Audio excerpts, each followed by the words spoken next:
রাস্তার জন্য ওরকম রাস্তায় বাড়ালি কালে আমাকে সব সময় বেয়া জায়গায় বাইরেতে পারে। আর ওরা থাকুক, আমরা 500 ঘর হিন্দু আছি, আমরা চলে যাম, বাড়ি ঘর নাই নিয়ে নিক, আমাকে টাকা পয়সা দিক, আমরা চলে যাম, অসুবিধা নেই। এরকম করে মায়ের দৌড় চাল পানি। দেশের বাইরে যাওয়ার কথা ভাবছেন, কিন্তু কোন মাধ্যমে যাবেন বা বিশ্বস্ত কোনো এজেন্সি খুঁজে পাচ্ছেন না? আর নয় চিন্তা, এখন আপনার প্রিয় শহর সিরাজগঞ্জের বেলকুচিতে আলামিন ট্রাভেলস এন্ড ট্যুরস। মায়ের খাইবো, আমাগুলো মায়েরবো, দায়া কের বাড়ি বুগলে খাওয়া যাবে না, কের পড়শির বুগলে খাওয়া যাবে না, এগুলা সাবুল নিয়ে নিয়ে আসে, নাটি নিয়ে আসে, লাশ ফলাইয়া দিব। তাহলে এরকম কিরকম ঠেকে আপনারা বলেন? আমার পাড়াটা শান্তি চাই, বাড়ির এই গ্রামের শান্তি চাই, আমরা শান্তি বসবাস করবার নিয়ে যাই, ওই চ্যাংরার খালি মায়েরই খাই, খালি বাইরে বেরিয়েছা। তাহলে জীবনেও আটা যায় না, একটু বাড়ির একটু ব্যান আসবার পারে না। মনসুর আলী সব সময় দুপুর সময় ওই হারাদনকে, আমার বাড়ির পাশেই হারাদন, তাকে মারছে, ধরে লাঠি নিয়ে এসে তাকে মারছে। ওই সময় আমি ছিলাম, ওই মারার সময় ওই আমি মারাটা দেখছি, দেখাই আমার ছেলেকে যাতা মুখামুখি করে, হেই নটির বাচ্চা, তোর ছেলেকে শাসন কর, তোর ছেলেকে লাশ ফালা থুমু রাস্তায়।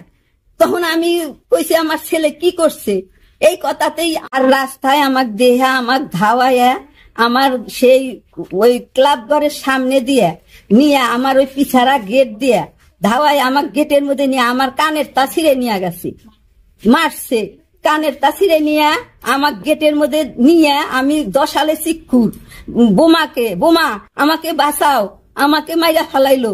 তারপরে বোমা বাড়াইলো, বাড়ায় কয় আপনি গেটের মধ্যে তালা দেন, তালা দিয়ে তারপরে আমার ভাইস্তাকে আমি মোবাইল করলাম যে আমাকে মাইরা ফেলাইলো, তোমরা আইগাও।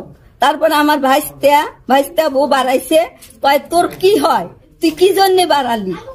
তাই আমার কাকিকে মারবি তুই, আমি বাড়াবো না। কারণ কি, ওই যে গেটের একটু শব্দ প্রায় দিনই এইরকম ঘটনা করে, আমাদের পূজা হইতে দেয় না, একটা পূজার ঢাক বাজাইবো, বাজাবের দিব না, কাশি বাজাবের দিব না, এইরকম অত্যাচার করে। অত্যাচার করার জন্য রাস্তাঘাটে পূজা পালারাম বলে ঢাক বাজারও দিব না বা সানাই বাজার দিব না, এরকম ঝামেলা করে। আবার মনে করেন যে রাস্তাঘাটে ভ্যান হয়তো আসলো, গাড়ি খড়ি টড়ি আসলো, ভ্যান আসলো, সে ভ্যান আসবার চাইলেও রাস্তায় খুঁটি গেড়ে দেয় না, ভ্যান আসবার দিব না। এরকম প্রতিটা ঘরে ঘরে আমার এরকম অশান্তি, সবারই এরকম অশান্তি।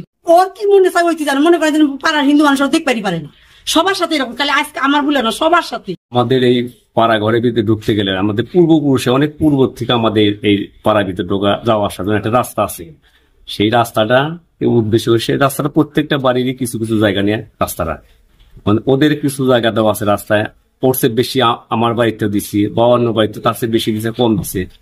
এই রাস্তাটা 2 দিন পর পরই মনেগঞ্জ ওরা একটা বাড়ির একটা ফ্যামিলির লোকেরা 2 দিন পর পরই ওই রাস্তাটাকে একটা 2টা কথা নিয়ে রাস্তায় ফোটা গেলে তো রাস্তা হাঁটতে দিবে না, গাড়ি আসতে দিবে না। একটা ভ্যান নিয়ে আসলে পরে একটু তাদের টিনে বেড়ে একটু টোকা লাগে, সব ধায়া বাড়ায়, খুব অশান্তি সৃষ্টি করে আমাদের সাথে। আমরা কেমন অকুলন হয়ে গেছে আমাদের থাকা, তা আমরা থাকতে পারতেছি না। এখন মনে হইতেছে হয় ওই একটা ফ্যামিলি থাকুক আর আমরা সবটি ফ্যামিলি আমরা চলে যাবো এখান থেকে, আমাদের বাড়ির তো সব তারা কিনে নিক, আমরা তো চলে যাই। আর তা নাহলে ওই একটা ফ্যামিলিকে এখান থেকে উচ্ছেদ করে দিতে হবে, আমরা থাকবো। আর তা না হলে ওই বাড়ির 3টা লোক, এই 3টা লোকেকে কোথায় হাজতে দিবেন দেন, আমরা শান্তিতে থাকি। এই 3টার যে কোনো একটা কাজ আপনারা করে দিন। 2 দিন পর পরে অশান্তি অত্যাচার আমাদের ভালো লাগে না, কিছু বলতে গেলে আমাদেরকে হাতিয়ে নেয় পাড়ায়, আমাদের পোলাবানকে উপরে হামলা করে, মেয়ে ছেলেকে উপরে মারতে আসে। একটা পূজা পার্বণ করলে পরে একটা ঢাক ঢোল বাজানো হয়, সেটা ওরা ওই একটা বাড়ি শুধু বাদীরা দাঁড়ায়, আর কোনো বাড়িতে না। ওদের সজাতে আরো এদিকে বহুত আছে, মানে কেউ বাদী হয় না, কিন্তু ওই একটা ফ্যামিলি আমাদেরকে অত্যাচার করে। আমি আমার বাড়ির গেটটা খুলে দেওয়ার জন্য আমার ছেলেকে বলছি যে গেটটা খুলে দাও, কিন্তু গেট যখনই খুলে দিছে, খোলার পরে আমার মনসুরের বোন, প্রথম অবস্থা মনসুরের বোন গেছে, যাওয়ার পরে গালিগালাজ করছে, গেটের শব্দ হয় কেন, গেট খুলবি কেন, তুই কিসের গেট খোলার ইয়ে হয়েছে, মালিক হয়েছে, এই ধরনের ভাষা। তারপরে মনসুর যায় সেটা বাড়ির মধ্যে, আমার বাড়িতে সাপল নিয়ে যায়, মনে করো যে ওরকম গালিগালাজ এবং আমাকে মারার জন্য হুমকিও দিচ্ছে। পরে অনেকে আমার ঠেকা দিচ্ছে আর কি, ঠেকা দেওয়ার পরে ও বাড়ির মধ্যে বাড়ায় এসে তারপরে অনেকক্ষণ গালিগালাজ করছে। আমি পলাশ চন্দ্র সাহা, আমার বাড়ির পাশে হারাধন চন্দ্র সাহা, তার আজকে তাকে মনসুর আলী মারতে গেছে, মারতে যাওয়ার উৎসব কিংবা আয়োজনে বেলকুচিবাসীর প্রয়োজনে জয়ত্রী মশলা নিত্য প্রয়োজনীয় পণ্য ঘরে বসে পেতে ইনবক্স করুন জয়ত্রীর ফেসবুক পেজে। কারণে আমার মায়ে বাধা দেওয়ার কারণে আমার মায়েকে সাপুল দিয়ে ধাওয়া করছে, আমার মাকে মারার হুমকি দিছে, আমাকে বুড়ি ফাটাইবো, সবসময় আমাকে গালিগালাজ পারে, বুড়ি ফাটাইবো, এই করব সেই করব, সারা সময় হুমকি দামকি দেয়। তার অত্যাচারে আমাদের পুরা শাহপাড়ার মানুষ অতিষ্ঠ, সবাই আমার শাহপাড়ার যে কয়টা আমাদের আছে মা বোন যারা আছে সবাই অতিষ্ঠ। তারা তাকে কিছু বলতে গেলে কোনো কিছুই করে না। আমাদের পাড়ার মুরব্বীদের বলতে গেলে তারাও কোনো কিছু পদক্ষেপ নেয় না। হিন্দু মানুষ আমরা যেন সুন্দরভাবে বাঁচতে পারি, এইটাই আমরা চাই। আমি বাসায় ছিলাম, হঠাৎ করে দেখি যে মহিলা মানুষের চিকচাচিকি। হ্যাঁ, আমার চিকচাচিকি শুনে আমি বাড়াই আইছি। বাড়াই আইসে মনসুর করে বাড়ির সামনে যাই দেখি যে ওইরকম ঝগড়াঝাটি সমস্যা। পরে মনসুর জিজ্ঞেস করছি যে মনসুর কি হয়েছে, একটু ঠান্ডা হও, একটু চুপ হও।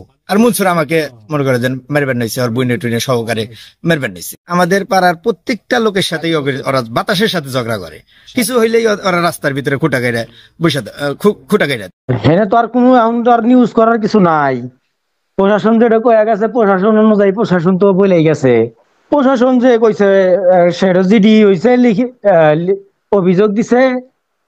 পরবর্তীতে যদি আপনারা কোনো কিছু হেয়পূর্ণ কোনো কিছু করেন তাহলে আমরা পদক্ষেপ নিব। বোন বইলা দিছে যে না, আমরা এই ধরনের কোনো আমরা তাদের সাথে আঙ্গুর কোনো কথাবার্তা নাই, আঙ্গুর কোনো মানে জয় জামেলা আমাদের সাথে নাই, কইব না বাস। পরে আপোষ মীমাংসা করে দিচ্ছে, রাস্তা ওটা ক্লিয়ার করে দেওয়া হয়েছে। তারপরে স্থানীয়ভাবে বসছিল, বসে যারা আমার পুলিশ গেছিল, যে রাস্তার মধ্যে একটা খুঁটি কাটছিল, ওই খুঁটিটা তুলে দিচ্ছে, পরে ওরা আপোষ মীমাংসা হয়েছে আর কি।